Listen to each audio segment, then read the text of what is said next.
दीपावली का ये पर्व आस्था से जुड़ा है, ये खुशियों से जुड़ा है। दीपोत्सव की रौनक के बीच देश के अलग अलग हिस्सों में अनूठी परंपराएं हैं जो सदियों से चली आ रही हैं। और ऐसी ही एक परंपरा हिमाचल प्रदेश की राजधानी शिमला के धामी इलाके की है। यहाँ के लोगों को अलग अलग ग्रुप में एक दूसरे पर जमकर पत्थर मारते हुए देखा जाता है। आखिर इस परंपरा का नरबली से क्या कनेक्शन है और लोग इस मेले में उत्साह के साथ क्यों शिरकत करते हैं, ये रिपोर्ट देखिए और समझिए।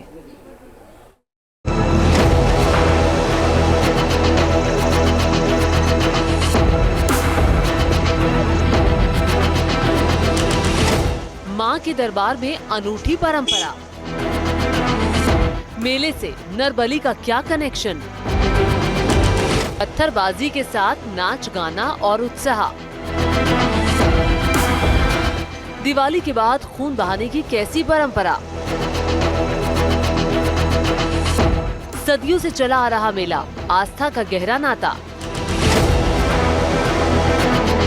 हजारों लोगों की भीड़ उमड़ी है और बीच मैदान में जबरदस्त पत्थरबाजी हो रही है। लोग एक दूसरे पर पत्थरों से हमला कर रहे हैं, कोई भी पीछे हटने को तैयार नहीं है। और सबसे खास बात ये है कि किसी के पास बचाव के लिए कोई साधन नहीं है, बस हाथ में पत्थर आते ही वो सामने वाले की तरफ उछाल देता है।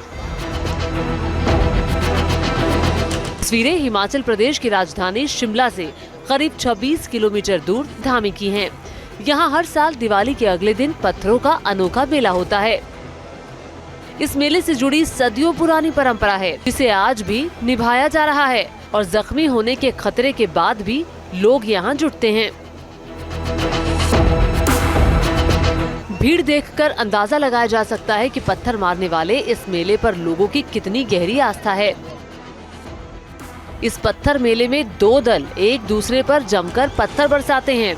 इस दौरान जमकर पत्थरबाजी होती है। सदियों से चली आ रही इस परंपरा का जुड़ाव धामी रियासत के राज परिवार से है, इसीलिए मेले की शुरुआत भी राज परिवार के इष्ट देवता की पूजा से ही होती है। यहाँ स्थानीय खुंदे यानी कि टोलियाँ इस पत्थरबाजी में शामिल होती है। सबसे पहला पत्थर राज परिवार की ओर से मारा जाता है और उसके बाद दोनों ओर से तुरंत पत्थरों की बौछार शुरू हो जाती है। दोनों ओर से पत्थरों की बरसात तब तक बंद नहीं होती जब तक कि कोई लहूलुहान ना हो जाए। जिसकी शुरुआत राज दरबार धामी के प्रमुख इष्ट श्री नरसिंह भगवान के द्वार से होती है। उनकी पूजा के पश्चात ही वहाँ से फूल अक्षत ले जाए जाते हैं, जो यहाँ रियासत के प्रमुख हैं। उनके नेतृत्व में यहाँ से एक दल सतीश मार्ग तक जाता है। वहाँ की पूजा के पश्चात यह मेला प्रारंभ होता है। धामी में पत्थर के खेल की परंपरा सदियों पुरानी है। मान्यता है कि धामी रियासत में एक के बाद एक अनिष्ट को होने से रोकने और लोगों की सुख समृद्धि के लिए नरबली की प्रथा होती थी। यहाँ की रानी ने इसे बंद करवाया और उसके स्थान पर पत्थर का खेल शुरू करवाया, जिससे किसी को भी अपनी जान ना देनी पड़े और अनिष्ट भी ना हो। इस विकल्प में खेल में चोट लगने पर निकलने वाले खून से भद्रकाली मंदिर में तिलक किया जाने लगा। तभी से ही ये प्रथा अनवरत चली आ रही है। यह जो पत्थर का मेला है लगभग 300 वर्षों से चला आ रहा है और ये इसका शुरुआत जो सती महारानी जो हुई थी उसके पश्चात ही पत्थर के मेले की गई। इससे पहले मानवबलि का यहाँ विधान था। मानवबलि को रोकने के लिए महारानी ने यह हमें विधान बताया, जिसमें मानव रक्त को निकालने के लिए ये पत्थर का मेला शुरू हुआ। नियमों के मुताबिक एक ओर राज परिवार की ओर से जठोली, तुनुड़, धगोई और कटेड़ खानदान की टोली और दूसरी ओर से जमोली खानदान की टोली के सदस्य ही पत्थर बरसाने के लिए मेले में भाग ले सकते हैं।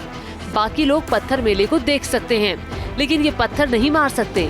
ये परंपरा कायम रहे, इसके लिए राज परिवार की ओर से पीढ़ी दर पीढ़ी काम किया जा रहा है।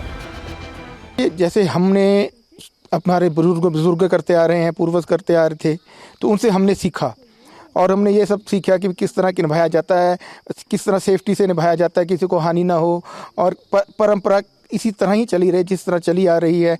ये तो ऐसा बोला जाता है कि जब हमारे यहाँ पे कोई भी स्वर्गवास हो जाता है, अभी भी जिस दिन मेला है और कोई स्वर्गवास हो जाता है तो उसकी जो उसकी चिता है उसमें बाद में आग लगाई जाएगी। पहले ये मेला है, इसको निपटाया जाएगा। तो इसकी इतनी अहमियत है। हिमाचल को देवभूमि के नाम से भी जाना जाता है। देवभूमि में पौराणिक मान्यताएं, देव आस्था की बातें हर किसी को हैरान कर देती हैं। इस बार ये मेला 12 मिनट तक चला। इस दौरान दोनों तरफ से जमकर पत्थरों की बरसात हुई। दोपहर बाद 3:40 पर लाल झंडे से आयोजकों का इशारा मिलते ही पहाड़ियों की दोनों ओर से पत्थर मारने का सिलसिला शुरू हुआ। पत्थरबाजी के बाद जमोगी खुंद के शिवम संजू को पत्थर लगते ही खेल को बंद कर दिया गया। खास बात यह है कि जिसे भी मेले में पत्थर लगता है वो खुद को भाग्यशाली मानता है। जी सर, खून है और आज मुझे पत्थर लगाया सर यहाँ पे। हाँ। और माता रानी को खून चढ़ाया है तो मुझे बहुत खुशी हो रही है सर। और माता रानी के आगे डर गया है सर। माता रानी की कृपा है, माता रानी को अपना खून चढ़ गया, इससे बड़ी श्रद्धा है सर हमारी। और ये हमारी श्रद्धा बुजुर्गों के टाइम से चली आ रही है। इसके बाद सर हम माता रानी को अपना खून चढ़ाएंगे तो हमारा निकल रहा है, इसको माता रानी के दरबार में चढ़ाएंगे। इस पत्थरबाजी में जिस शख्स का खून निकलता है उससे मां भद्रकाली को रक्त तिलक किए जाने की परंपरा है। मेले का आयोजन हर साल किया जाता है। बड़ी संख्या में लोग यहां पर जुटते हैं और पत्थरबाजी होती है। अब तो ये मेला ग्लोबल हो चुका है। देश ही नहीं बल्कि विदेशों से भी यहाँ बड़ी संख्या में लोग जुटते हैं। पहले तो हमारे लोकल मेला ही होता था, अभी भी लोकल है, पर अब तो लोग अभी हम यहाँ से भी आते हैं, क्या बोलते हैं, हिमाचल से भी आते हैं, देश से भी आते हैं। अब कुछ लोग विदेश से भी आने शुरू हो गए हैं। जब उनको धीरे धीरे पता लग रहा है कि इस तरह का मेला आयोजित होता है और ये कहीं भी नहीं होता, तो लोग यहाँ पे दूर दूर से अब आना शुरू हो गए हैं। ये एक खेल की तरह खेला जाता है, ना कि किसी की जान लेने के लिए पत्थरबाजी की जाती है। काफी सालों से ये देखा गया है कि जमोगी खुंद के ही लोगों को पत्थर लगता है।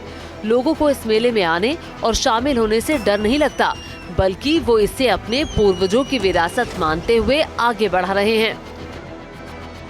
ऐसा होता है कि जो सदियों पुराने जो वही स्थान है जहाँ मेला होता है और काफ़ी डिस्टेंस से मारा जाता है। ये ऐसा नहीं है कि भाई बिल्कुल आमने सामने खड़े होकर मारा जाता है, और काफ़ी जो है वो काफ़ी डिस्टेंस होता है। जब आप जाएंगे देखेंगे वहाँ पे तो काफ़ी डिस्टेंस से मारा जाता है। और इसमें ऐसा है कि भाई कभी डायरेक्ट पत्थर नहीं लगता, ये हमेशा ऊपर से उठता हुआ पत्थर होता है। और जब भी किसी को लगता है तो वहाँ किसी भी खुंद को उसके बाद फिर ये मेला संपन्न हो जाता है तिलक के साथ लगने के बाद। तो जब वो ऊंचे पत्थर मारते हैं प्रेम से एक दूसरे की तरफ, जैसा माता ने बताया था, तो जब तक नहीं लगता पत्थर तब तक मेला चलता रहता है। अगर किसी के लग जाएगा तो माता के वहाँ तिलक लगा देते हैं, नाम ही हो तो माता की जगह है वो गिर जाता, वो मान लिया जाता है कि भी लग गया माता को। उसके बाद नाच गाना डांस करते हुए मेले में जाते हैं ऊपर लोग। फिर वहाँ उसी तरीके से चला आया प्राचीन उससे। तो पहले तो कोई एंटरटेनमेंट का साधन नहीं होता था, यही उसके बाद फिर वो बाजे गाजे के साथ नाचते हैं, ढोल नगारे के साथ वहाँ ऊपर काफ़ी। तो अपने ऐसे इस तरीके से मेला चला हुआ। पत्थरबाजी वाले इस मेले में आज तक कोई बड़ा हादसा नहीं हुआ है और ना ही किसी की जान गई है। लोगों का मानना है कि ये सब माँ भद्रकाली की कृपा से ही होता है। मान्यता है कि धामी क्षेत्र में आई आपदाओं से प्रजा को बचाने के लिए इस मेले का आयोजन होता है। इस मेले का मुख्य जो आवश्यकता रही है, ये यहाँ के महामारी, अकाल और सुख समृद्धि से संबंधित रही है। नर बलि का विधान उससे संबंधित था, लेकिन महारानी के सती होने के पश्चात यह विधान बताया गया कि यह कैसे रोका जाए और ये कार्य भी होता रहे। इसके लिए संपन्नता के लिए राज दरबार का प्रमुख भूमिका रहती है, जो पिछले 300 वर्षों से निभाते आ रहे हैं। सदियों पहले जिस विधि विधान से पूजा होती रही है, उसी का निर्वहन आज भी किया जाता है। सदियों से चली आ रही इस परंपरा को आगे बढ़ाने के लिए राज परिवार के साथ ही स्थानीय निवासी भी पूरी लगन के साथ काम करते हैं। इस मेले से जुड़ी मान्यताओं पर लोगों का पूरा भरोसा है और आधुनिकता के इस दौर में भी वो इसे कायम रखे हुए हैं। Team news nation. News nation अब व्हाट्सएप पर खबरों के ताजा अपडेट के लिए न्यूज नेशन के इस QR कोड को स्कैन करें।